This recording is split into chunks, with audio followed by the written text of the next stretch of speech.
F1 in 5 minutes. Now, the 2025 F1 season has been a relatively eventful season, I think we'd all agree. However, Oscar Piastri's bottling of the championship has been very painful to watch. However, it's eerily similar to the story of none other than his manager, Mark Webber. Now, most people remember Mark Webber for his rivalry with Vettel, especially Multi-21.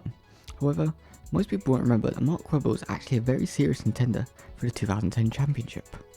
Now, Brawn GP had just dominated the previous year thanks to Ross Brawn. However, they were gone, or rather they became Mercedes for the 2010 season. But Red Bull also showed some serious pace in 2009, and to everyone's surprise, would only get stronger in 2010. Now, it's going to make me feel really old, but do you guys remember that F1 used to have the season reviews DVDs that were like 6-7 hours long, went on forever? And 2010 was one of my favourites, I used to watch it all the time.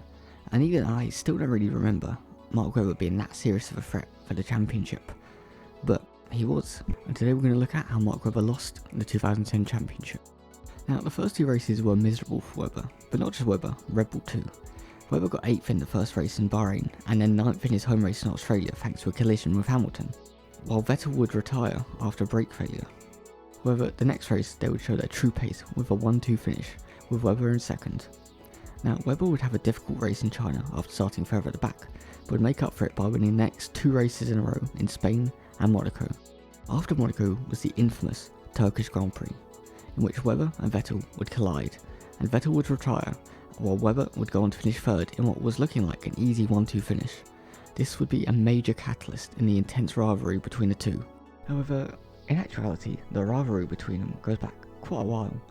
Webber joined F1 in 2002, driving for Minardi. However, he would move to Jaguar later in the season. He would then join Williams in 2005 before finally moving on to Red Bull, his last team, in 2007.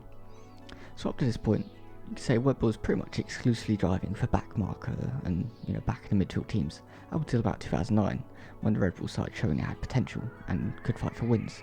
Vettel, however, was a young, rising star. He debuted in 2006 for a part-time driver at BMW Sauber, before making a move to a full-time drive in 2007 for Toro Rosso, the junior team for Red Bull. Vettel already won his first race in Monza in 2008 in the rain in the Toro Rosso, which meant by the time he'd already got to Red Bull, he'd already won his first race, all before Webber had ever got his first win. It's very much a story of the young star going against a seasoned veteran, with Webber feeling especially that Vettel was getting favourable treatment from the team and was truly the one that Red Bull wanted to win the championship. Another famous moment for Webber was his crash at Valencia. He would crash into the Caterham and flip upside down in a very scary crash that F1 had not seen for quite a few years. In fact, Webber actually had a very similar crash to this at Le Mans quite a few years before this. I guess Australians just like being upside down. Mine's with home. Anyway, Webber would have a few more wins and podiums moving forward into the second half of the season, but so would Vettel and Alonso and Hamilton, who were all fighting for the top spot of the championship. Now, Vettel had a few poor performances towards the end of the season too. For example, he crashed at Spa, dropping down to 15th while Webber finished second. However, Webber also had quite a few bad races too that saw him miss out on the podium, reducing his lead substantially. What also didn't help was Alonso, who was having an extremely strong second half of the season, with 3 wins and 2 podiums, very much cementing himself in the title fight too, along with Button and Hamilton.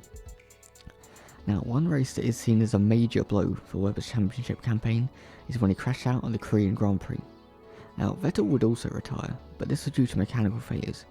Now, Vettel overall had 3 retirements against Webber's 2, yet only one of Vettel's was really down to driver error, whereas both of Webber's were down to his own mistakes.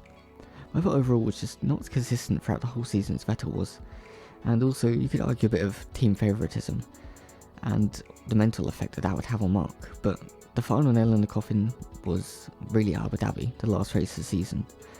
The last race that Webber really needed to get everything right. Now, the final race of the season, Vettel did everything he could. He claimed victory, while Alonso was stuck behind Petrov and finished 7th behind Webber, who finished in a very disappointing 8th. This pretty much cemented Vettel as the number 1 driver at Red Bull. Webber would not really be a serious threat for the championship again, moving past that point, before retiring at the end of the 2013 season, which, funnily enough, led to a very similar dynamic to repeat at Red Bull between Daniel Ricciardo and Max Verstappen.